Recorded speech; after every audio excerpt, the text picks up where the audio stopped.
Actually a plethora of positive things within the school system and outside the school system. So, Mark, and my day of birth, I know that each one of us have family members and friends that are, as Don expressed about, I never thought about that really, Mark, about the holidays and how people are starting to think about.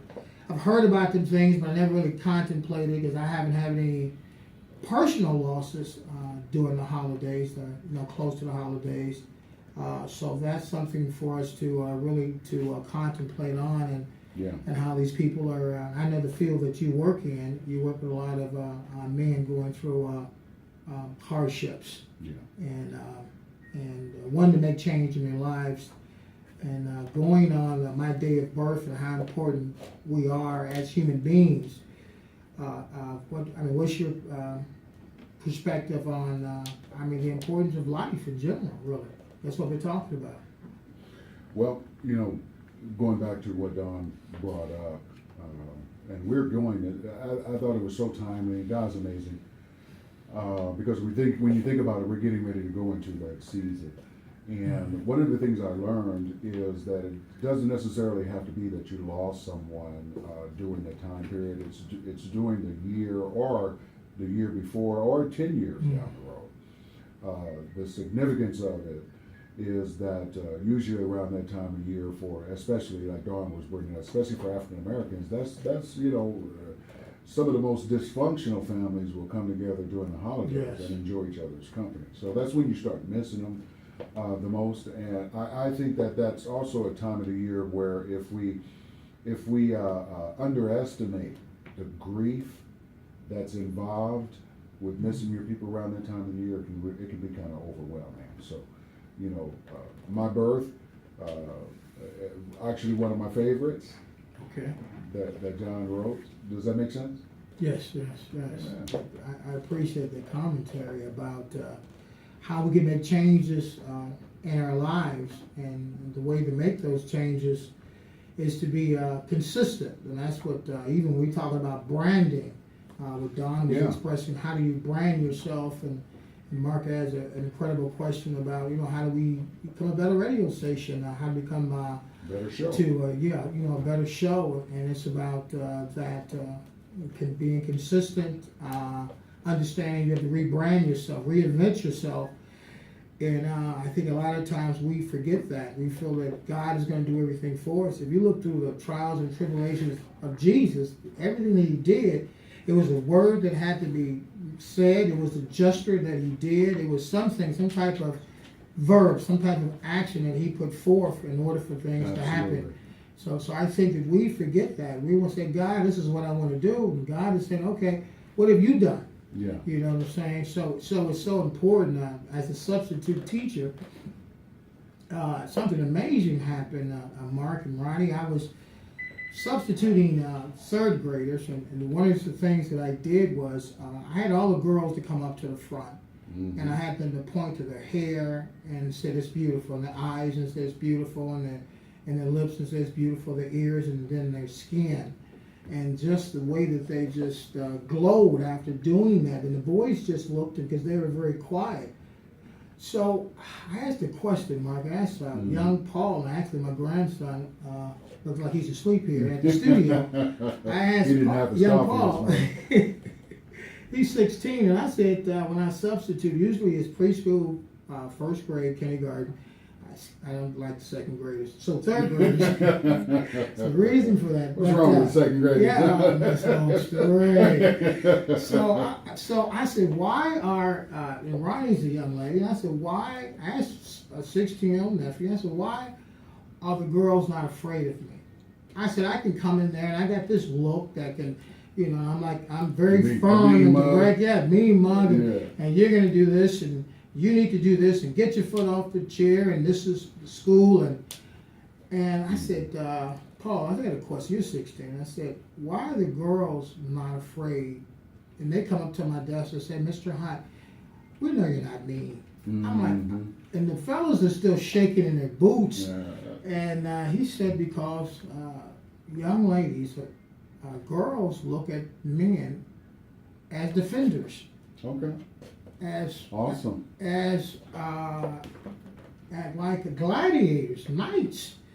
And he said that that's why you don't intimidate them. That they eventually, after 5 and 7 minutes, and that's what happens. So I'm in the lunchroom, and the third grade lunchroom, and all the kids are like, the boys are petrified, because I'm making them sit down and whatever that's supposed to be done.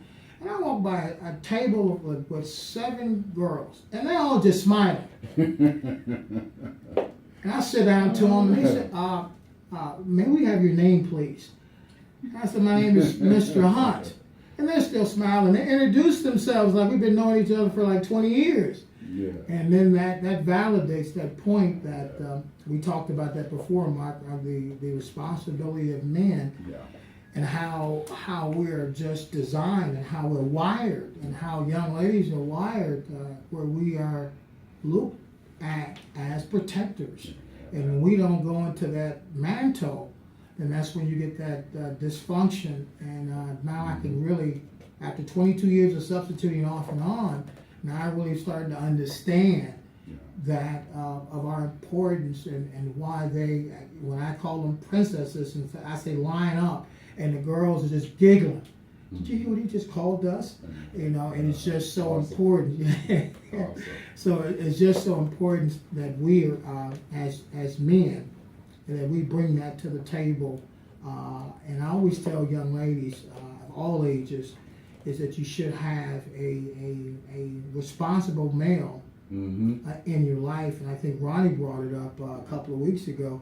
We always talk about the boys, but when we're talking about that 70 or 75% of single parents, the girls don't have the fathers at home either. Absolutely. So it's imperative that as men that we be as compassionate as we had the men's meeting yesterday, Mark, and you mentioned that. We talked about, one of your points you made was, we talked about being a gentleman, and you said that, we have to be hard but be soft at the same time. Yeah. We can't just be hard, then that gives and them as a matter of fact, John, Yes. we're commanded, as men, we're commanded to work on that soft side. We're commanded by God. I mean, that hard side, man, that warrior side, Right. it comes easy for us. And a lot of times it's human nature to travel, to travel the path of least resistance. So it's a lot easier to be that warrior Right. than it is to be that loving man. Correct. That kind man, and see, soft in where we come from correct, yeah. has a bad word. It's a bad word. And you can see the killing, the gangs, the cliques as they call them, and how they can generate so fast, because as you said, I tell kids that all the time, Ronnie, all the time I tell the young men, I said, it's okay to be tough, and as you mentioned, Mark, but it's a time to be tough. Yeah. It's a time. Absolutely. When you're defending your mother, you're defending your sister, you're defending your wife, and that's a time to be tough, but not when your friend had just beat up a girl or raped a girl, and you want to come to his side. Yeah. I said, so it's the time to be tough, and the young ladies have to understand that you have to allow men to have those both sides, allow them to be hard, allow them to be soft in the way that they communicate. And some young ladies, because of Facebook and all the media, and they attempt to be hard. Yeah. They want to walk like the guys, they want to talk like the guys, and then that's a problem. And then to tap back into that, we talked about earlier, is the boys been raised by the mothers, and then them emulating that I got to be involved in everything. And the true story just happened. I'm not going to mention. True story. My grandson's falling asleep. Wake up. In the studio. Stop dropping stuff. We'll have to put you out. Security. No. But so a young lady came to class, Mark and Ronnie, came to class, and she was eating lunch with her son, and third grader. And I said, this is your son. And she was walking him back to class. There's just two of us because I hadn't picked up the other kids from the lunchroom.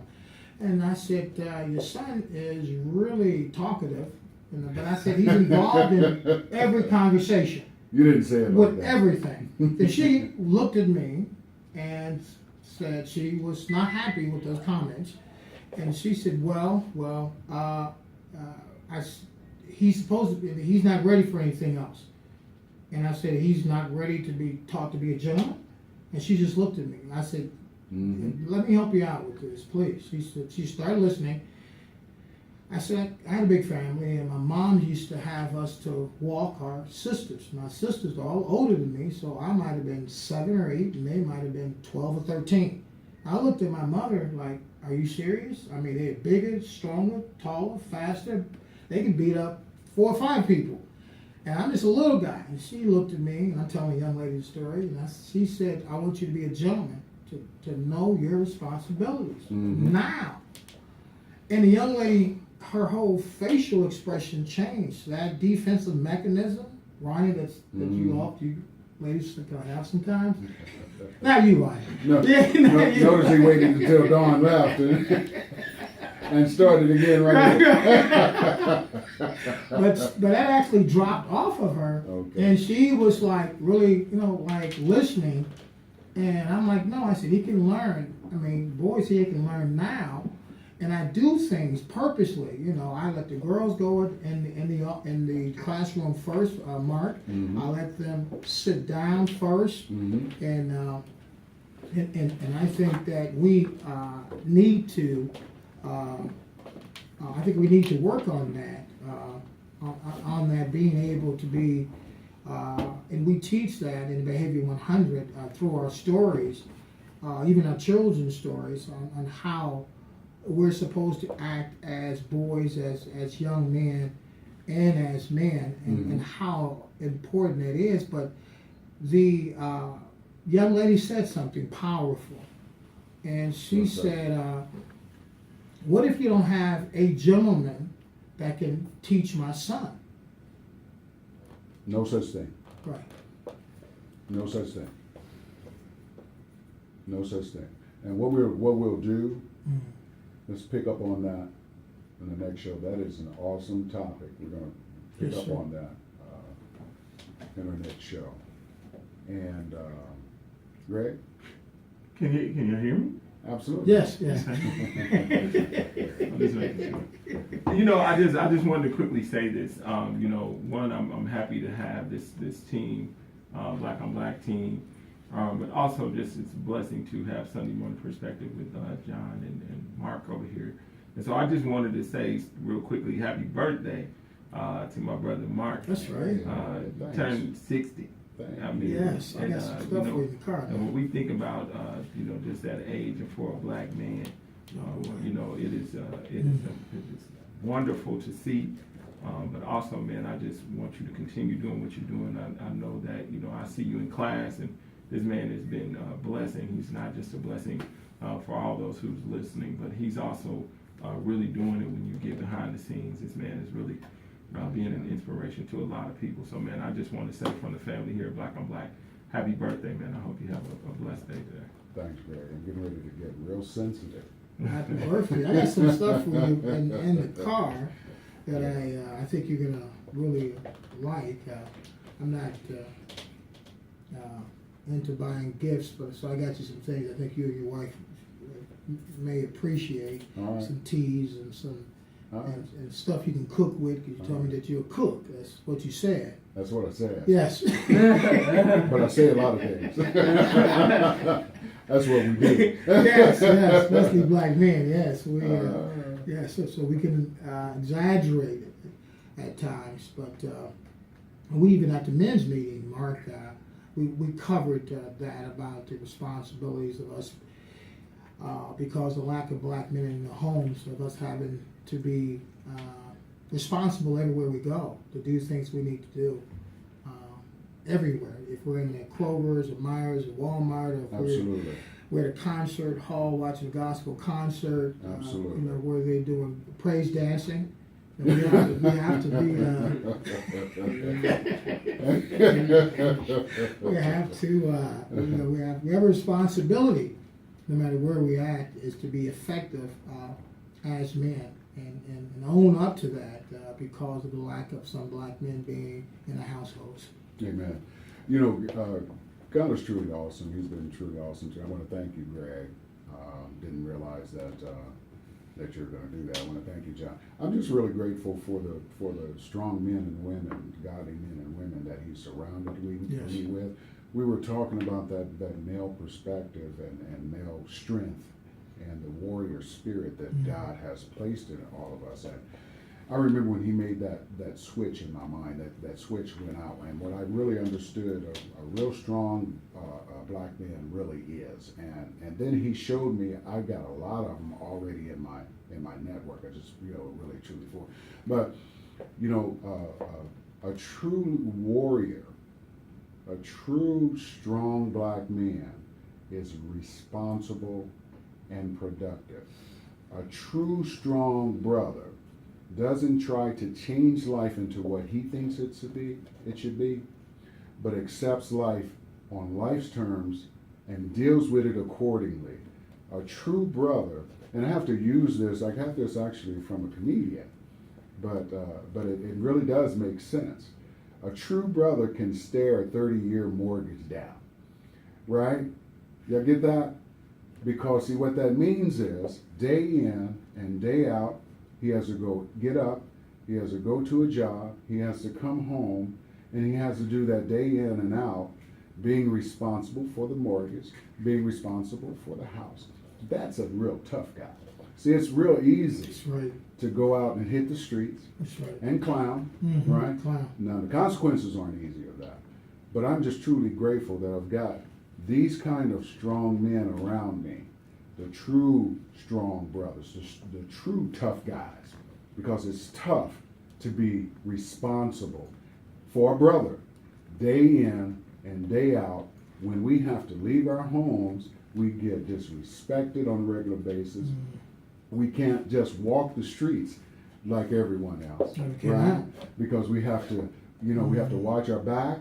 We have to be on constant guard. That's right. Because we never know. That is the true definition to me of a tough guy. And I'm just truly grateful I got a lot of tough guys in my circle today. Got it? Yes, and it's speaking of tough guys.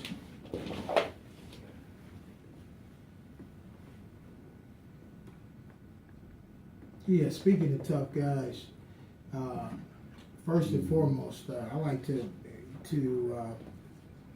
let everybody know I've been knowing Mark. I know 4 or 5 years we worked together, and an incredible human being, very compassionate, inspirational. He works with people that are suffering, and I wrote something about what makes people special is when they hurt. Is when you are hurting to help people out while you're hurting. And that's what when we are hurting, we want everybody to just be compassionate and sympathize with us. But what about helping somebody out while you're in that hurt? And I've seen, Mark be able to do that, and that's just a positive and a profound thing that we have to learn from each other as men. Again, you can see the things that I do on Behavior100.com. And Black on Black Network is setting the precedence of being able to communicate and be a voice for the community. We're talking about the international community, for folks in Jamaica and Nigeria, folks in Toronto, Canada, Seattle, folks all over the world. And we're here to make a change, but you have to take on that challenge and listen to some of the things that we're saying, and even the music. Because we're setting a standard that folks are going to start to follow. So as they say, get on board, because we're ready.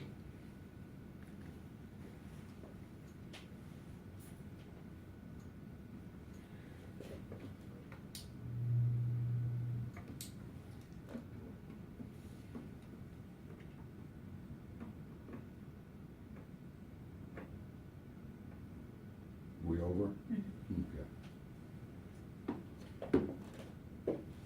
Man, you go work on your timing, man. You said 1 minute. Your timing. You don't have It was any 1 can't- we had 1 minute till 9 You don't o'clock. have a. Oh, it's 9 o'clock. You don't have Oh, I didn't know what You time it don't have was. any concept No. of time, man. Where's my clock at? I'm gonna put a big No, I didn't know it was clock 9. in front of No, you, I didn't man. know it was But I'm 9. giving you signs. No, I that thought you said signal's 1 minute. done. I thought it was 1 You minute. can't Think stop about it. talking, You man. can't give him my My clock. God. What's your It's clock 9:01. at? I didn't know what my. No, I'm think about giving it. you, John. I've been giving you signs since quarter till. Oh, you should. I didn't have my clock. That's what I man. say, man. Yeah, I gotta have my Back- clock. Back off your Yeah, I didn't coffee. know because I'm thinking you I'm was gonna giving take you a. signals, I'm thinking John. we're gonna give me a break. John, I was gonna give me. No, let me finish. in a perfect world, Right, I thought you were gonna give me it a will break. work like that. But when I give it, when I thought it was 1 minute. I didn't know. we're off our schedule, so you gotta Right. kind of like, you know. I didn't have a time. It's no been I'm nothing. giving you signals, John. I You're thought not you paying meant- me any attention. I just said 1 minute. You think this means keep talking? No, listen. Give me 1 minute. I stopped in 1 minute. I'm like. I know it's Keep 9, talking. man. We're gonna work on your time. No, I didn't know it was 9. If I had my clock, I would have known.